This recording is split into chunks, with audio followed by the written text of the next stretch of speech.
यूहन्ना की इंजील, नया नेम यूहन्ना की इंजील, उसका 15वां अध्याय,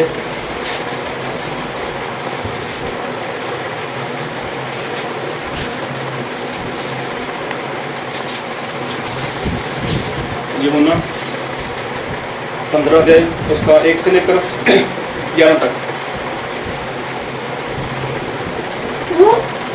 હું ખરો દ્રાક્ષાવેલો છું અને મારો બાપ માળી છે. મારામાંની હરેક ડાળી જેને ફળ આવતા નથી તેને તે કાપી નાખે છે, અને હરેક ડાળી જેને ફળ આવે છે તેને વધારે ફળ આવે માટે તે તેને શુદ્ધ કરે છે. જે વચનો મેં તમને કહ્યા છે એ વડે તમે હવે શુદ્ધ થઈ ગયા છો. તમે મારામાં રહો ને હું તમારામાં રહીશ. જેમ ડાળીઓ વેલામાં રહીને વિના પોતાની મેળે ફળ આપી નથી શકતી, તેમ તમે પણ મારામાં રહ્યા વિના ફળ આપી શકતા નથી. હું તો દ્રાક્ષાવેલો છું ને તમે ડાળીઓ છો. જે મારામાં રહે છે અને હું તેનામાં, તે જ ઘણા ફળ આપે છે, કેમ કે મારાથી નિરાળા રહીને તમે કંઈ કરી શકતા નથી. જો કોઈ મારામાં રહેતું નથી તો ડાળીની પેટે તેને બહાર ફેંકી દેવામાં આવે છે અને તે સુકાઈ જાય છે. પછી લોક તેઓને એકઠી કરીને અગ્નિમાં નાખે છે અને તેઓ બળી જાય છે. यदि तुम मुझ में बने रहो और मेरी बातें तुम में बनी रहे तो जो चाहो मांगो और वह तुम्हारे लिए हो जाएगा. તમે બહુ ફળ આપો. એમાં सब हिंदी पढ़ो तो ठीक चलेगा। सच्ची दाखलता मैं हूँ और मेरा पिता किसान है। जो डाली मुझमें है और नहीं फलती उससे वह काट डालता है, और जो फलती है उससे वह छांटता है ताकि और फले। तुम तो उस वचन के कारण जो मैंने तुमसे कहा है शुद्ध हो. तुम मुझ में बने रहो और मैं तुम में. जैसे डाली यदि दाखलता में बनी न रहे तो अपने आप से नहीं फल सकती, वैसे ही तुम भी यदि मुझ में बने न रहो तो नहीं फल सकते. मैं दाखलता हूँ, तुम डालियाँ हो. जो मुझ में बना रहता है और मैं उसमें, वह बहुत फल फलता है, क्योंकि मुझसे अलग होकर तुम कुछ भी नहीं कर सकते. यदि कोई मुझ में बना न रहे तो वह डाली की नहीं फेंक दिया जाता और सूख जाता है, और लोग उन्हें बटोरकर आग में झोंक देते हैं और वे जल जाती है. यदि तुम मुझ में बने रहो और मेरी बातें तुम में बनी रहे तो जो चाहो मांगो और वह तुम्हारे लिए हो जाएगा. मेरे पिता की महिमा इसी से होती है कि तुम बहुत सा फल लाओ, तब ही तुम मेरे चेले ठहरोगे. जैसा पिता ने मुझसे प्रेम रखा, मेरे प्रेम में बने रहो. यदि तुम मेरी आज्ञाओं को मानोगे तो मेरे प्रेम में बने रहोगे, जैसा कि मैंने अपने पिता की आज्ञाओं को माना है और उसके प्रेम में बना रहता हूँ. मैंने ये बातें तुमसे इसीलिए कही है कि मेरा आनंद तुम में बना रहे और तुम्हारा आनंद पूरा हो जाए. सारे बोलो हालेलुया, हालेलुया, हालेलुया। हालेलुया. ये परमेश्वर का वचन परमेश्वर के आत्मा के द्वारा लिखाया गया है, और प्रभु यीशु मसीह ने ऐसा बोला है कि आकाश और पृथ्वी टल जाएंगे लेकिन मेरा वचन कभी नहीं टलेगा।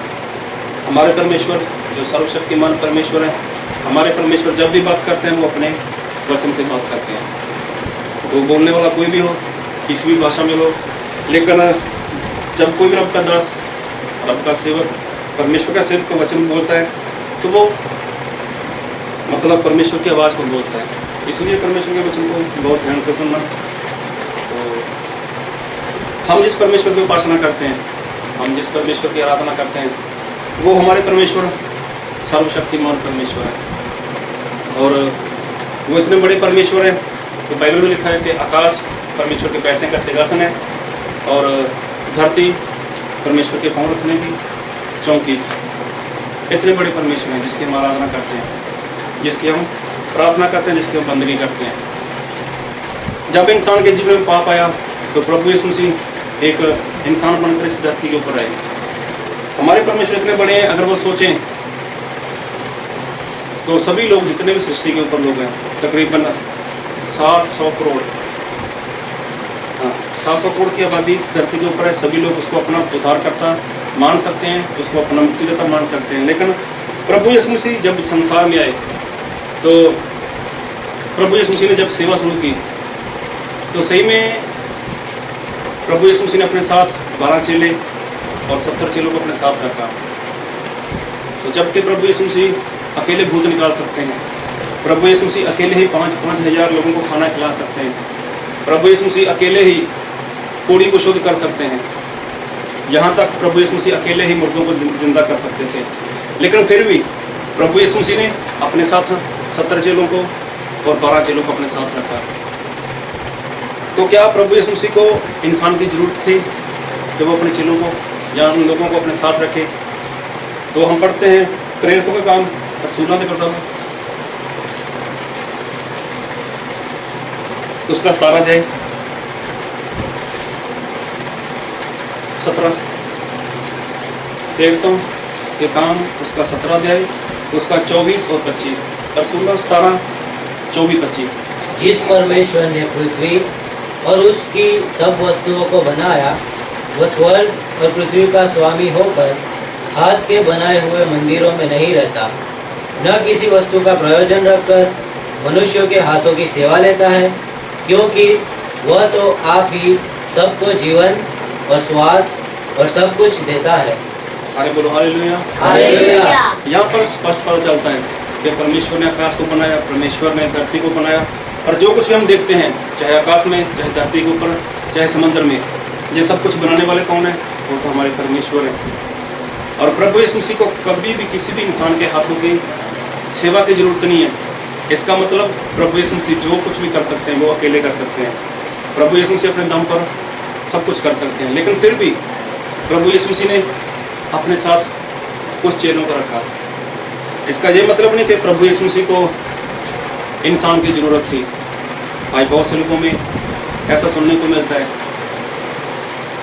या देखने को मिलता है कि प्रभु यीशु मसीह को हमारी ज़रूरत है, हम प्रभु यीशु मसीह का काम कर सकते हैं, प्रभु यीशु मसीह को हमारी ज़रूरत है।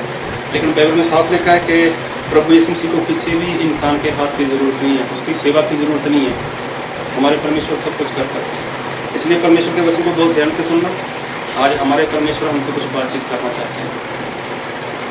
जब प्रभु यीशु मसीह इस संसार में आए थे तो ये बात सही है कि प्रभु यीशु मसीह के चेले थे। तो अगर हम देखते हैं यूहन्ना उसका 1 अध्याय उसका 12 वचन, परंतु जितनों ने उसे ग्रहण किया उसने उन्हें परमेश्वर के संतान होने का अधिकार दिया, अर्थात उन्हें जो उसके नाम पर विश्वास रखते हैं। सारे बोलो हालेलुया। हालेलुया। यहाँ पर लिखा है कि जितने लोग परमेश्वर को ऊपर क्या करते हैं, विश्वास करते हैं, तो उनको परमेश्वर क्या देते हैं? पुत्र होने का हक देते हैं, अधिकार देते हैं कि वो क्या करते हैं? परमेश्वर के नाम पे विश्वास करते हैं। तो अगर प्रभु यीशु मसीह की बात करें तो प्रभु यीशु मसीह ने अपने चेलों को अपने साथ रखा, तो उन लोगों ने उसके ऊपर क्या किया? विश्वास किया। तो इसका मतलब कि वो क्या बन गए? प्रभु यीशु मसीह के। उनको क्या दिया? परमेश्वर ने अधिकार दिया कि तुम मेरे बेटे हो। मैं क्या हूँ? मैं तुम्हारा बाप हूँ। अब जब कोई बाप होता है, अगर देखा जाए कोई बहुत बड़ा इंसान है, उसका बहुत अच्छा सा कारोबार है, चलो मान के चलो कोई बहुत बड़ा उसका होटल है, वो अच्छे से अपना बिजनेस कर सकता है, अच्छे से अपना कारोबार कर सकता है।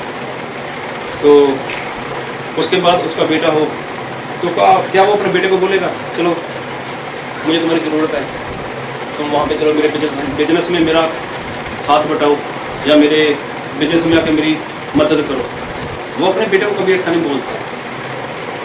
क्यों? क्योंकि वो बाप है, वो सब कुछ अकेला कर सकता है। लेकिन फिर भी वो बाप क्या करता है? अपने बेटे को अपने साथ रखता है। क्यों साथ रखता है अपने? क्योंकि अपने बेटे को कुछ वो सिखा सके, अपने बेटे को कुछ सिखाना चाहता है। इसका ये मतलब नहीं कि बाप को बेटे की ज़रूरत है। एक बाप को बेटे की कभी ज़रूरत नहीं है। हाँ, वो उसको कुछ सिखाना चाहता है, उसको कुछ अपने बिजनेस में आगे बढ़ाना चाहता है। क्योंकि हम देखते हैं बाइबल में, अगर यूहन्ना 5 अध्याय उसका 19 वचन,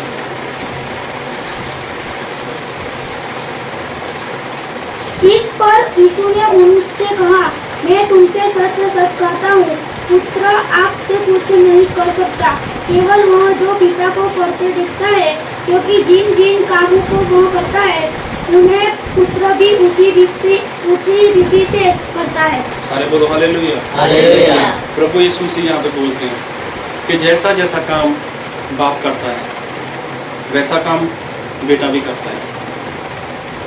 तो बाप का एक बहुत अच्छा सा बिजनेस है, तो वो अपने बेटे को अपने साथ रखता है, किस लिए कि उसका बेटा क्या करे, उसके बिजनेस को, उसके कारोबार से अच्छे से वो उसकी देखभाल कर सके, उसको अच्छे से वो संभाल सके। मतलब बाप को बेटे की ज़रूरत नहीं है, उसकी मदद की ज़रूरत नहीं है, लेकिन वो फिर भी अपने साथ रखता है किसको, अपने बेटे को। फिर हम देखते हैं जूना 8 अध्याय उसका 38। मैं वही करता हूँ जो अपने पिता के यहाँ देखा है, और तुम वही करते रहते हो जो तुमने अपने पिता से सुना है।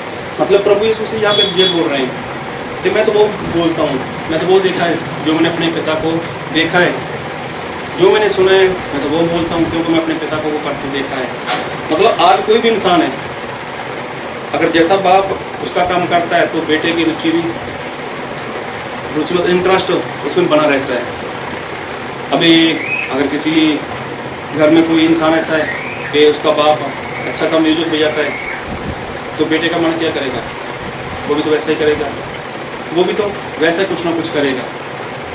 मतलब कुछ भी करे चाहे बाप, तो बेटा क्या करता है, वो भी उसका इंटरेस्ट बना रहता है उसमें, मेरा बाप ऐसा करता है, मेरा बाप ऐसा करता है। अभी कोई बाप अगर संसार की बात करें तो कोई बाप अगर शराब पीता है, जुआ खेलता है, या कोई नशा करता है, तो बच्चे क्या करते हैं, अपने बाप की तरफ देखते हैं, ये तो सिगरेट पीता है, ये तंबाकू करता है, या जो बुरा काम करता है, तो क्या बच्चे के मतलब दिमाग में वही बात आती है।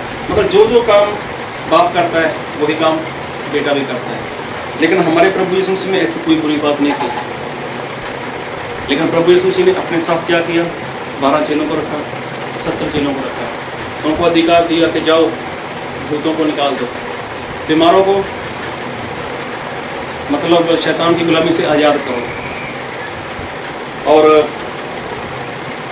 सुसमाचार उसका प्रचार करो। क्योंकि ये सारी बातें कौन करते थे, खुद प्रभु यीशु मसीह करते थे। अभी ये सारी बातें प्रभु यीशु मसीह अपने चेलों को सिखाते गए। और क्यों सिखाते गए, क्योंकि बाइबल में लिखा है कि जितने लोग विश्वास करते हैं उनको परमेश्वर ने क्या दिया, हक दिया है। हक दिया था प्रभु यीशु मसीह ने, क्या कि जैसा मैं काम करता हूँ वैसा काम आप भी करो। और प्रभु यीशु मसीह के चेले ऐसा करते भी थे, भूत निकालते थे, खुशखबरी का प्रचार भी करते थे, और जो शैतान के गुलाम थे उनको वो आज़ाद भी किया करते थे। ये सारी बातें यीशु मसीह के चेलों में देखने को मिलती हैं। तो मैं बाइबल से ज़्यादा नहीं पढ़ाना चाहता, तो शायद आप तो सभी लोग बाइबल पढ़ते हो, लेकिन सारी बातें मिलती हैं देखने को। हाँ, अभी यीशु मसीह की जो उम्र थी वो कितनी थी? यीशु मसीह हमारे खूबसूरत थे, यीशु मसीह एक नौजवान थे। यीशु मसीह क्या थे, नौजवान थे। 30 साल से लेकर 33.5 साल तक कोई भी जवान मतलब वो बूढ़ा नहीं होता।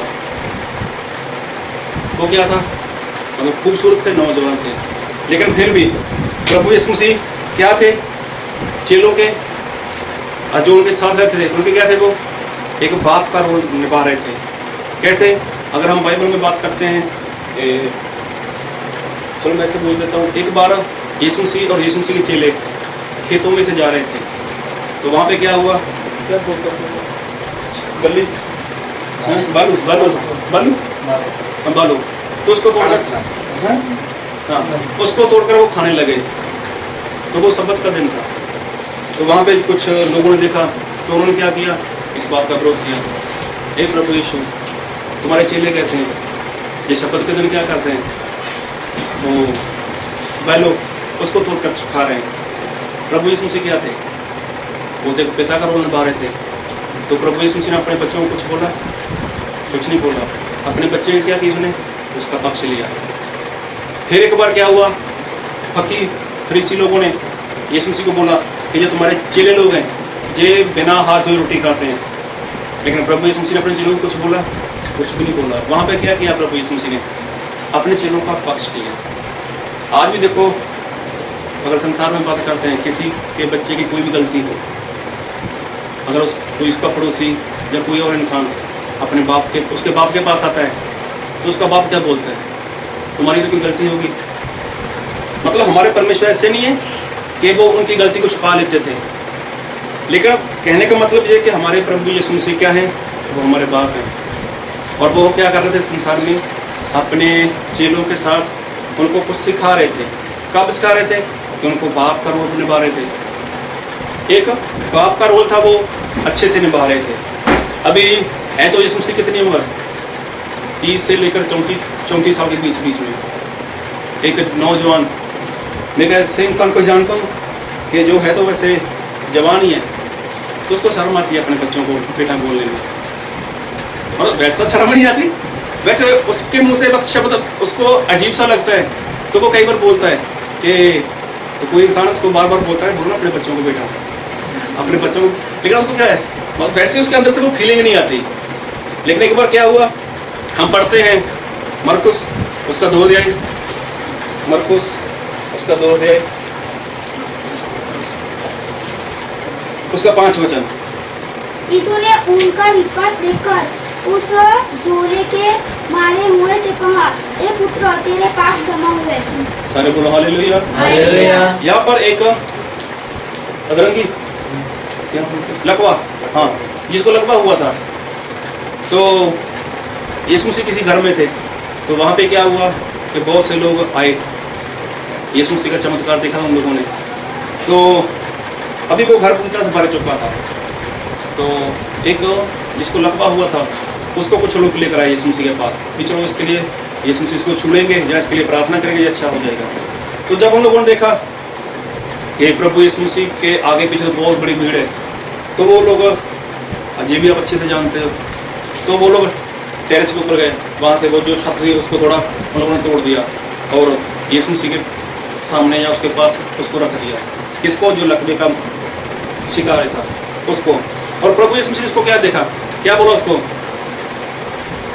हे पुत्र, हे बेटे, तेरे पाप क्षमा हो गए।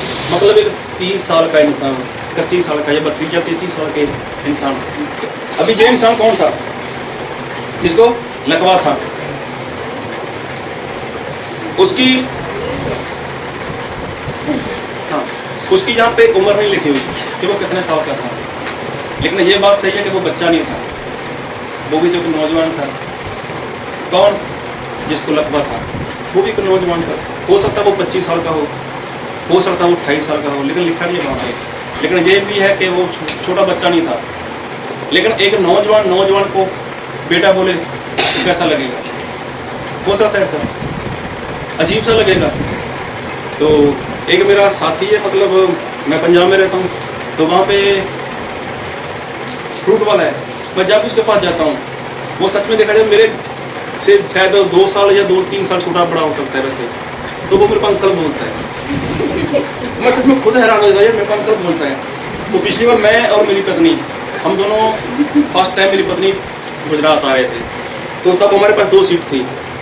तो अभी क्या हुआ, एक मतलब कोई लड़की थी, तो मेरे हिसाब से उनकी भी एज 27 या 28 साल के आसपास होनी चाहिए। तो अभी उनके पास सीट नहीं थी, तो वो आकर हमारे ऐसे पास खड़े हुए। तो चलो मैंने उसको देखा, तो मैंने बोला हमारे पास सीट नहीं कोई, तो मैंने अपनी पत्नी से बात की, मैंने बोला कि हम दोनों एक ही सीट पे एडजस्ट हो जाएंगे, तो ये सीट आप हमको दे देते हैं। तो मैंने उनको ऐसा बोला कि देखो, अगर आपको ज़रूरत लगे तो आप ऐसा करना, मेरे को बोल देना, तो हम आपको सीट दे देंगे। तो चलो, वो तो एक लड़की थी, मैंने बोला सफ़र लंबा है और पूरी रात निकल जाएगी, तो मैंने बोला ठीक है, कोई बात नहीं। तो रात को तकरीबन 11-12 बजे तक उनका कोई सीट का इंतजाम नहीं हुआ, तो वो रात में आए मेरे पास। मैं सो रहा था अपनी सीट पे और मेरी पत्नी अपनी सीट पे सो रही थी। आकर बोलती है अंकल, मैं खुद, मतलब मैं, वो कितनी उम्र उसकी, सिर्फ 27-28 साल के आसपास, और मेरी उम्र कितनी है 36 की। तो मैं खुद हैरान था अपने सच में, इसमें अंकल वाली क्या बात है। तो लेकिन यीशु मसीह की उम्र देखे कितनी है, 33 साल की उम्र। और यहाँ पे जो लकवे का मरीज है, तो यहाँ पे उम्र नहीं है कि वो 12 साल का या 15 साल का था। हाँ, 12-15 साल का होता तो बोल सकता है कि बच्चा बोल सकता है, उसको बेटा बोल सकता है, लेकिन ये तो कुछ 20-25 साल के ऊपर हो सकती है इसकी उम्र। लेकिन प्रभु यीशु मसीह इसको क्या बोलते हैं? दोबारा पढ़ना एक बार फिर। यीशु ने उनका विश्वास देखकर उस झोले के मारे हुए से कहा, हे पुत्र, तेरे पाप क्षमा हुए। सारे बोलो हालेलुया। हालेलुया। प्रभु यीशु मसीह इसको बोलते हैं कि हे पुत्र, तेरे पाप क्या हुए? क्षमा हुए। मतलब प्रभु यीशु मसीह ने वहाँ पे क्या किया? उसको पुत्र बोला। फिर 12 साल की रोपण के बारे में सभी लोग जानते हैं।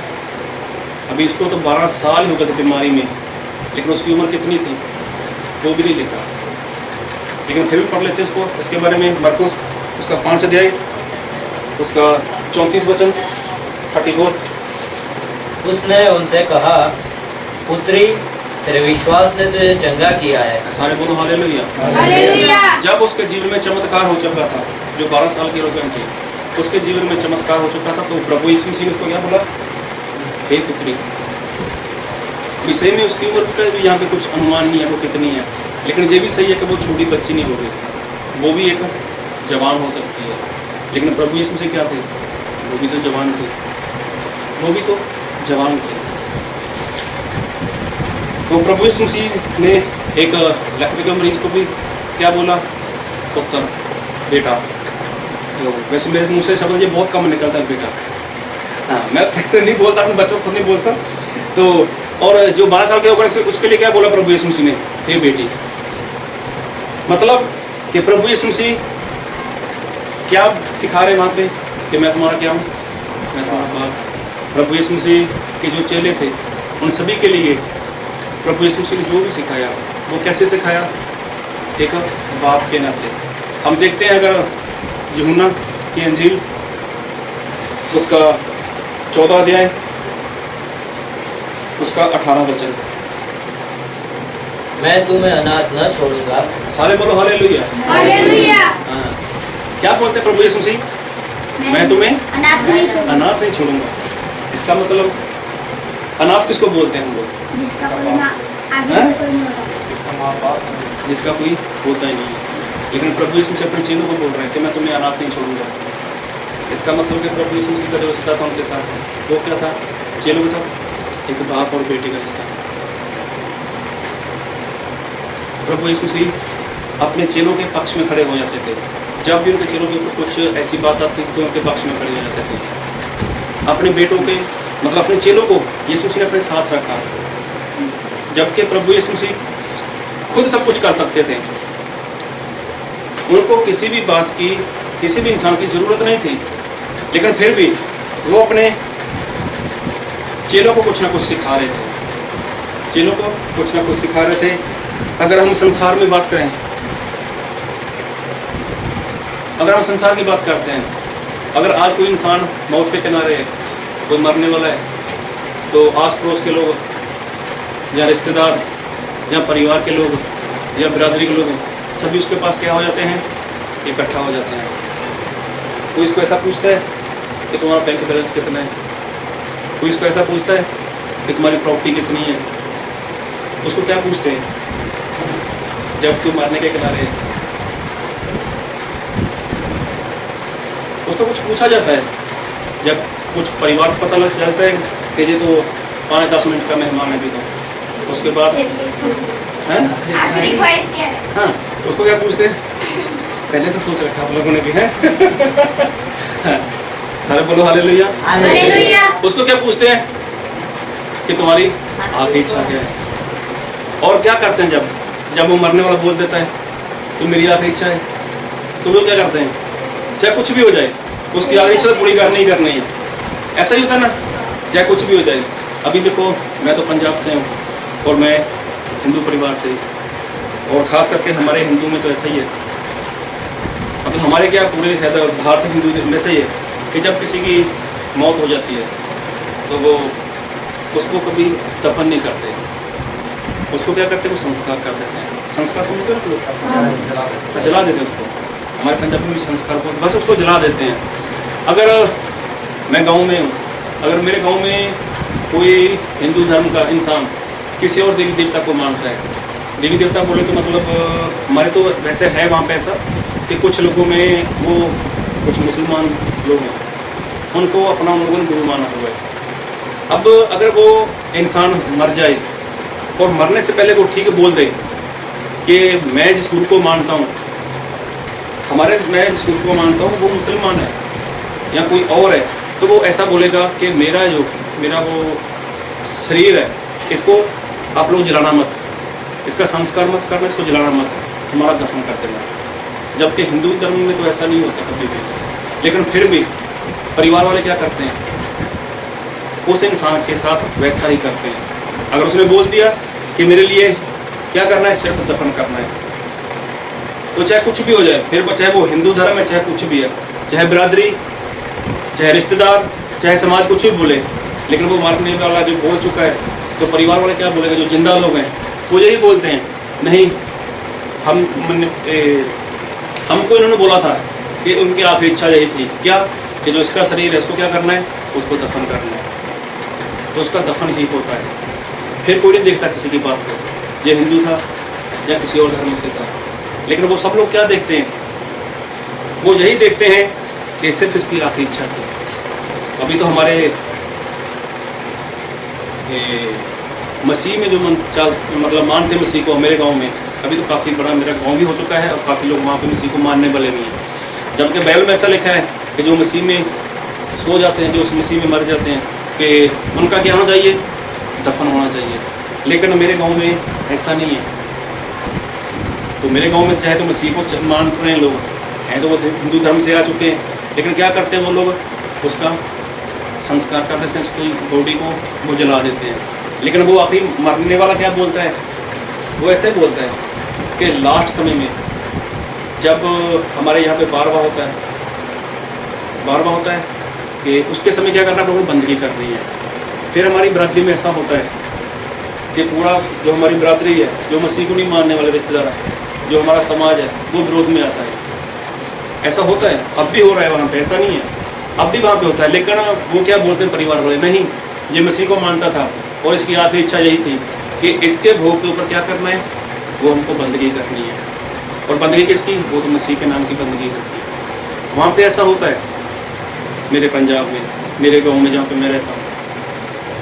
हाँ, क्यों? उसने खुद बोला है।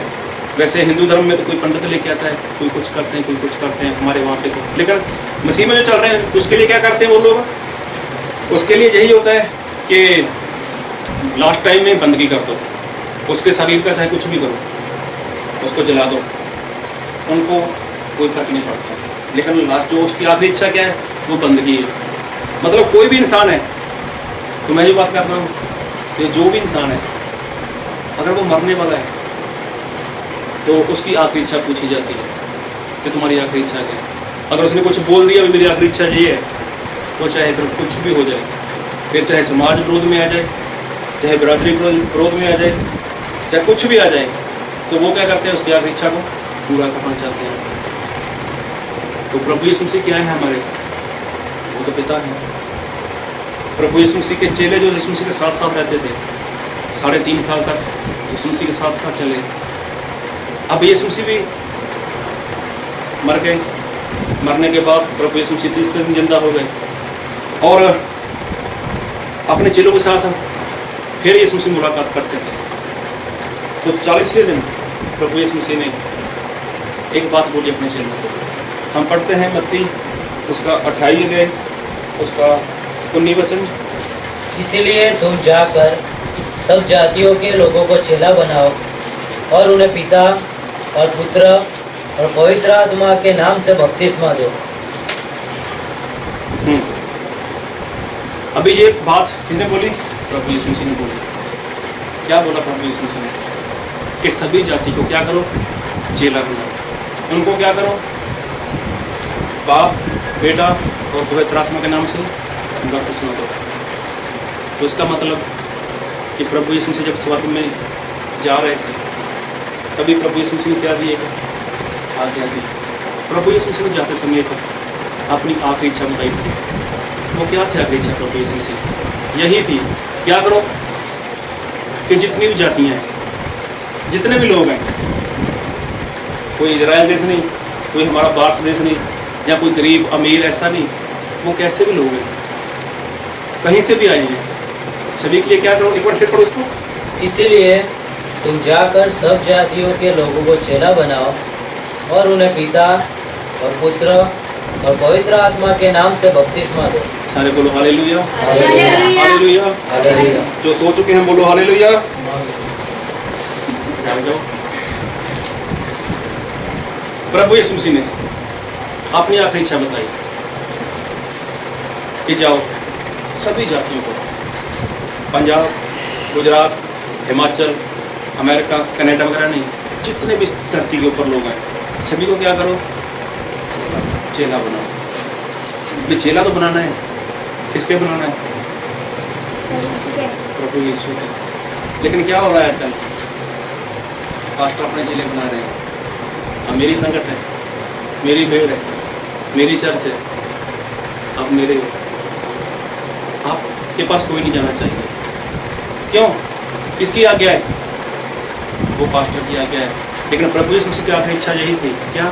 कि सभी जातियों में जाओ, उनको क्या करो, चेला बनाओ, उनको बाप, बेटा और पवित्र आत्मा के नाम से बपतिस्मा दो। मतलब ये क्या है? प्रभु यीशु मसीह की आखिरी इच्छा है। और प्रभु यीशु मसीह क्या है? वो तो पिता है। एक पिता ने भी हमें अपनी आखिरी इच्छा बताई, अपनी आखिरी इच्छा। और फिर आगे क्या लिखा है? और उन्हें सब बातें जो मैंने तुम्हें आज्ञा दी है मानना सिखाओ, और देखो मैं जगत के अंत तक सदैव तुम्हारे संग हूँ। मतलब जो मैंने तुम्हें आज्ञा दी है उनको क्या करो, मानना सिखाओ। ये भी प्रभु यीशु मसीह की आज्ञा है हमारे लिए।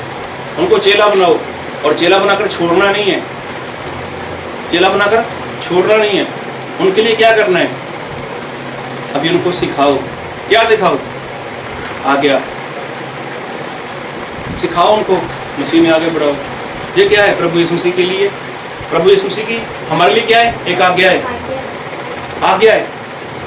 और कौन सी आज्ञा है वो? प्रभु यीशु मसीह ने जो आखिरी बार बोला। तो जब उसके बाद 50वें दिन पवित्र आत्मा आया, तो उसके बाद ये चेला मतलब क्या? वही काम किया। किसने? पतरस ने काम किया। और सभी जानते हैं, तो पढ़ाने की जरूरत नहीं है। प्रेरितों का काम 2:37 में पढ़ते हैं, पढ़ेंगे, पढ़ो यार। रसूलों के किताब उधर 2:37। तब सुनने वालों के हृदय छिद गए, और वे पतरस और शेष प्रेरितों से पूछने लगे कि हे भाइयों, हम क्या करें?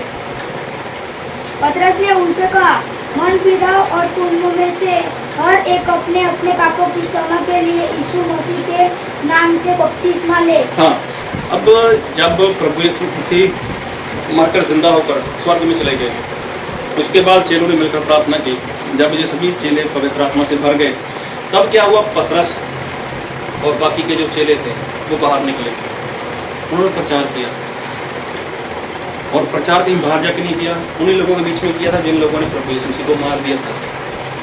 और बोला वहाँ पर कि तुम लोगों ने प्रभु यीशु मसीह को मार दिया। प्रभु यीशु मसीह कौन था? वो परमेश्वर का पुत्र था।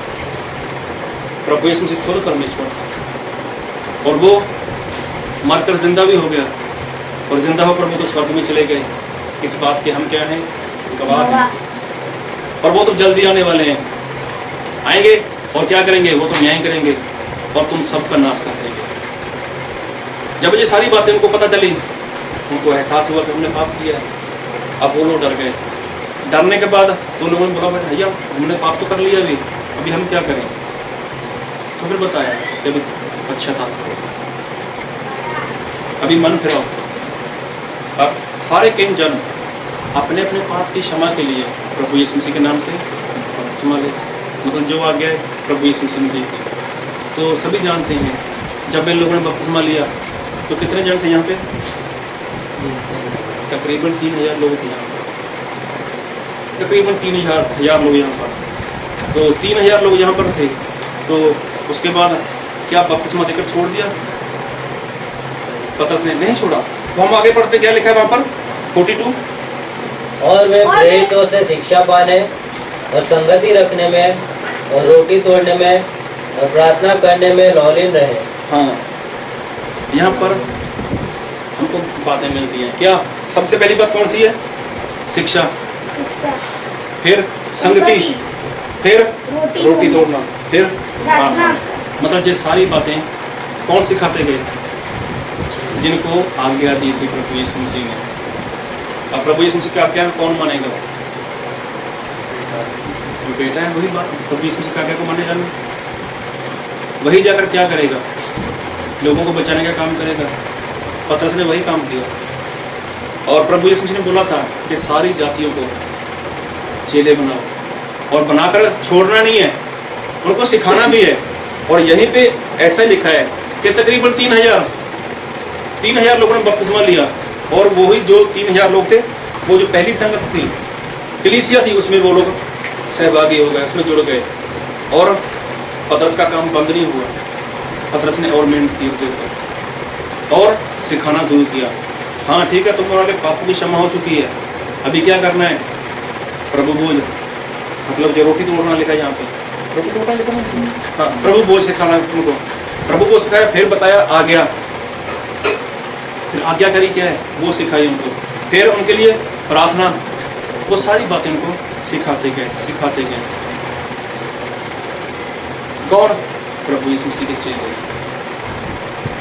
पतरस और बाकी के जो प्रेरक थे, वो लोग सिखाते गए। क्यों सिखाते गए? क्योंकि प्रभु यीशु मसीह ने उनको अपनी आखिरी इच्छा बताई थी। और हम बात करते हैं अगर संत पौलुस और सिलास की, एक बार ये भी जेल में चले गए थे और वहाँ पर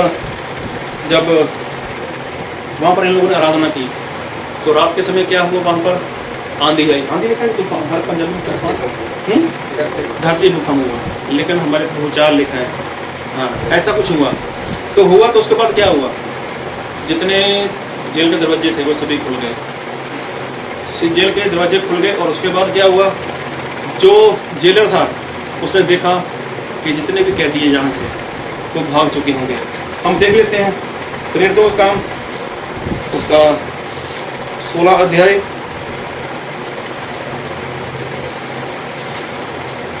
उसका 27-28। और दारोगा जाग उठा और बंदी गृह के द्वार खुले देखकर समझना कि बंधुए भाग गए। सो उसने तलवार खींचकर अपने आप को मार डालना चाहा। हाँ, अब जब जो दरोगा था, जो मतलब उन कैदियों के ऊपर था, जो उनकी देखभाल कर रहा था, जब उसने देखा यहाँ पे जो मतलब जेल थी उसके दरवाजे खुल चुके हैं तो ऐसा हो गया होगा कि सभी लोग भाग गए होंगे। उसने बोला भी ये बात अगर ऊपर तक चली गई तो मेरे के ऊपर तो इल्जाम आ सकता है, वो लोग मेरे को मार देंगे। तो उसने क्या किया? अपने आप को मारना चाहा।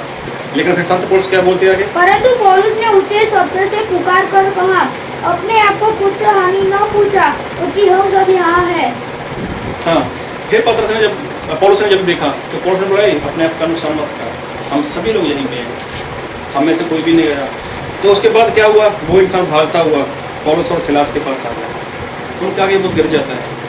तो अभी वो बोलता है कि मैं क्या करूँ? क्यों ऐसा बोला उसने? क्योंकि उसने प्रभु यीशु मसीह का जो प्रेम था पौलुस और सिलास में देखा। फिर आगे लिखा जो 31, उन्होंने कहा, प्रभु यीशु मसीह पर विश्वास कर तो तू और तेरा घराना उधर पाएगा। फिर आगे, और उन्होंने उसको और उसके सारे घर के लोगों को प्रभु का वचन सुनाया। हाँ, जब सारी बात पौलुस में देखी, सिलास में देखी, क्या देखी कि इनके पास भागने का मौका था लेकिन वो भागे नहीं। तो उनके इस प्यार से, जो परमेश्वर के साथ उनका प्यार था, उससे क्या हुआ? वो प्रभावित हो गया। अभी वो बोलता है, अभी मैं क्या करूं यार?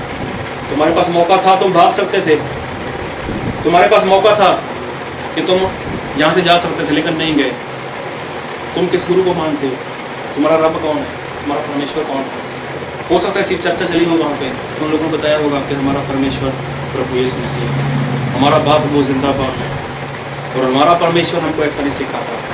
तो उसने देखा होगा यार, इतना प्यार, इतनी वफादारी, इतनी आज्ञा करी अपने बाप के लिए। तो उसने क्या बोला?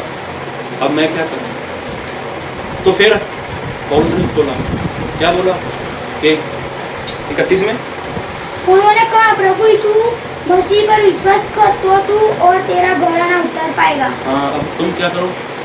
विश्वास करो, तब तुम और तेरा घराना उद्धार पाओगे, मुक्ति पाओगे। तो उसके बाद क्या हुआ? इनको कुछ सिखाया, सिखाने के बाद क्या किया? इनको बपतिस्मा दिया गया। और इनको भी ऐसा है कि बपतिस्मा देने के बाद इनको अधूरा नहीं छोड़ा होगा, इनको भी मसीह में आगे बढ़ाया होगा। क्यों बढ़ाया होगा? क्योंकि प्रभु यीशु मसीह की क्या है? वो आखिरी इच्छा है। आखिरी इच्छा है क्या? आखिरी इच्छा है कि सारी कौमों, सारी जातियों को क्या करो? मेरे चेले बनाओ। प्रभु यीशु मसीह हमसे यही चाहते हैं। क्या चाहते हैं? कि जितनी भी जाति हैं सभी को क्या करो? चेले बनाओ। आज हमने जो बाइबल में से पढ़ा, क्या पढ़ा आज हमने? शुरुआत में यूहन्ना 15 अध्याय उसका 1 से लेकर 11 तक, और हम पढ़ेंगे 15 की 8। मेरे पिता की महिमा इसी से होती है कि तुम बहुत सा फल लाओ, तभी तुम मेरे चेले ठहराएंगे। सारे बोलो हालेलुया, हालेलुया। प्रभु यीशु मसीह खुद ये बात बोलते हैं। मेरे पिता की महिमा इसी बात में है कि क्या करो तुम? बहुत सारा फल लेके। प्रभु यीशु मसीह यही चाहते हैं कि बहुत सारा फल लेके आओ। ये जो मार्केट में फ्रूट मिलता है वो वाला फल नहीं, जो पतरस ने पहले ही दिन लगभग 3000 लिखा, तकरीबन 3000 फल इकट्ठा किया। और जो संत पौलुस और सिलास ने जब भूकंप आया था तब इकट्ठा किया। परमेश्वर प्रभु यीशु मसीह यही चाहते हैं। क्या चाहते हैं? कि तुम क्या करो? बहुत सारा फल लेके आओ, बहुत सारा फल। इसी से अगर फल लेके आएंगे तो हम क्या हैं? हम प्रभु यीशु मसीह के चेले हैं। अगर चेले हैं तो चेले क्या करेंगे? प्रभु यीशु मसीह की आवाज़ को सुनेंगे। प्रभु यीशु मसीह के बहुत सारे चेले थे, लेकिन जिनको यीशु मसीह ने आज्ञा दी वो बहुत कम लोग चेले थे। और उसके बाद वही चेलों ने क्या किया? पूरे वर्ल्ड में प्रचार किया, पूरे वर्ल्ड में प्रचार किया। आज उन्हीं चेलों के द्वारा पूरे वर्ल्ड में प्रचार चल रहा है। पतरस ने तो अपना काम कर दिया, यूहन्ना ने अपना काम कर दिया। जितने चेले थे, थोमा हो गया, याकूब हो गया, वो सभी अपना अपना काम कर चुके हैं। तो वो तो आ गया प्रभु यीशु मसीह की। आज हमारे लिए भी वही है। क्या करना है? कि सारी जातियों में जाकर प्रभु यीशु मसीह का प्रचार करना है। प्रचार कर कर ऐसे नहीं आना, क्या करना? वहाँ पर चेले बनाना है। और चेले बनाने के बाद ऐसे छोड़ नहीं देना, उनको क्या सिखाना है? प्रार्थना सिखानी है, रोटी तोड़ना सिखानी है, उनके साथ संगति करनी है। ये सारे काम प्रभु यीशु मसीह ने हमारे लिए रख छोड़े। ऐसा नहीं बोल सकते वो आज्ञा तो पतरस के लिए थी, वो आज्ञा तो संत पौलुस के लिए थी। अगर आज हम अपने प्रभु यीशु मसीह को अपना पिता बोलते हैं, अगर प्रभु यीशु मसीह को अपना बाप मानते हैं, तो एक बाप अपने बच्चों को सिखाता है। ऐसा नहीं बोल सकते हम कि प्रभु यीशु मसीह को हमारी ज़रूरत है। अगर देखते हैं पतरस ने बोल दिया था ऐसा, प्रभु जी आपने कैसी बात बोल दी? सभी लोग जा चुके हैं। जब प्रभु यीशु मसीह ने मांस खाने की और लहू पीने की बात की थी, तो प्रभु यीशु मसीह ने क्या बोला? उन 12 का लिखा, उन 12 को मतलब जो 12 लोग थे उनको बोल दिया, अगर आप में से भी जाना चाहते हो तो जा सकते हो। स्पष्ट पता चलता है कि प्रभु यीशु मसीह को किसी की भी जरूरत नहीं है। हाँ, अगर हमको स्वर्ग जाना है,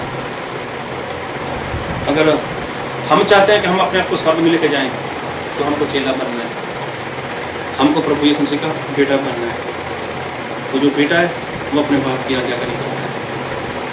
जो बेटा है वो प्रभु यीशु मसीह के आज्ञा को मानेगा।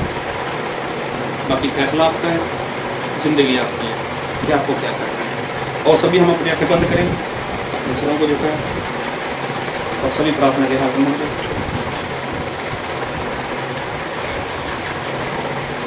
कोई भी जन अपनी आंखें नहीं खोलेगा।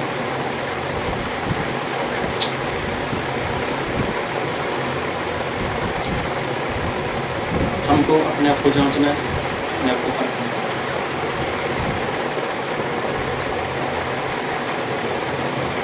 जो प्रभु यीशु मसीह ने आज्ञा दी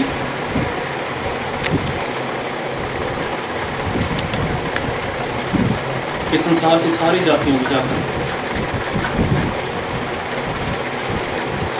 मेरा प्रचार करो और उनको बाप, बेटा और पवित्र आत्मा के नाम से बपतिस्मा दो और उनको मेरे चेले बनाओ।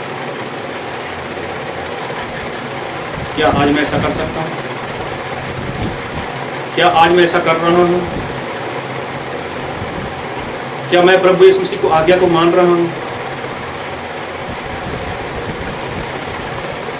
ठीक है, अगर हम बाहर नहीं जा सकते, ठीक है, अगर हम बाहर लोगों में जाकर प्रचार नहीं कर सकते, उनके लिए प्रार्थना नहीं कर सकते, लेकिन आप जिस सेवक के साथ जुड़े हुए हो और जो जिम्मेवारी परमेश्वर ने आपके सेवक के ऊपर रखी हुई है, घर में बैठे उसके लिए प्रार्थना कर सकते हैं कि परमेश्वर उस सेवक का इस्तेमाल करो। तो उस सेवक का जब इस्तेमाल होता है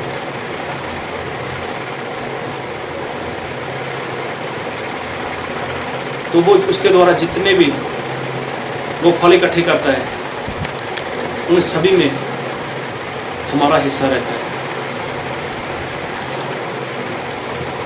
वो सेवक चाहे 10 किलोमीटर है, चाहे 5000 किलोमीटर है, चाहे 50 किलोमीटर है, अगर अपने घर पर बैठकर हम उसके लिए प्रार्थना करते हैं तो उसके द्वारा जितने भी विश्वास में आते हैं, जितने भी लोग प्रभु यीशु मसीह के चेले बनते हैं, उन सभी के पीछे हमारा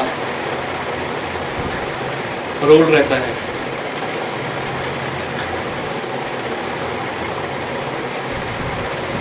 क्या आज हम ऐसा कुछ कर रहे हैं कि जिसमें हम बोल सकें कि हम प्रभु यीशु मसीह के चेले हैं? और चेला तो वही है प्रभु यीशु मसीह का, जो प्रभु यीशु मसीह को सुनता है। प्रभु यीशु मसीह का बेटा वही है जो प्रभु यीशु मसीह को आज्ञा को मानता है। प्रभु यीशु मसीह यही चाहते हैं कि चेले बनाकर लेके आओ और बहुत सारा फल दो, बहुत सारा फल। अगर हम फल देंगे तो यूहन्ना 15 में जो लिखा है शुरू से लेकर जितना हमने पढ़ा 1:11 तक, तो परमेश्वर प्रभु यीशु मसीह हमारी अंगूर की बेल है और जितने लोग उसमें बने रहते हैं तो वो फल देते हैं। लेकिन सबसे बड़ी बात कि प्रभु यीशु मसीह चाहते हैं कि हम बहुत सारा फल दें। अपने आप को जांचो, अपने आप को परखो कि मैं कितना फल लेके आ रहा हूँ। ऐसी कौन सी बात है जो फल लाने में रोक रही है? क्या समाज, बिरादरी, परिवार, अगर कुछ ऐसा है, आज अपने आप को बदल दो, अपना समर्पण प्रभु यीशु मसीह को कर दो। ये प्रभु यीशु मसीह बहुत जल्दी आने वाले हैं। जब प्रभु यीशु मसीह आएंगे उसके बाद क्या होने वाला है वो सभी लोग जानते हैं। परमेश्वर आप सबको इस वचन के द्वारा बहुत सी आशीष दे।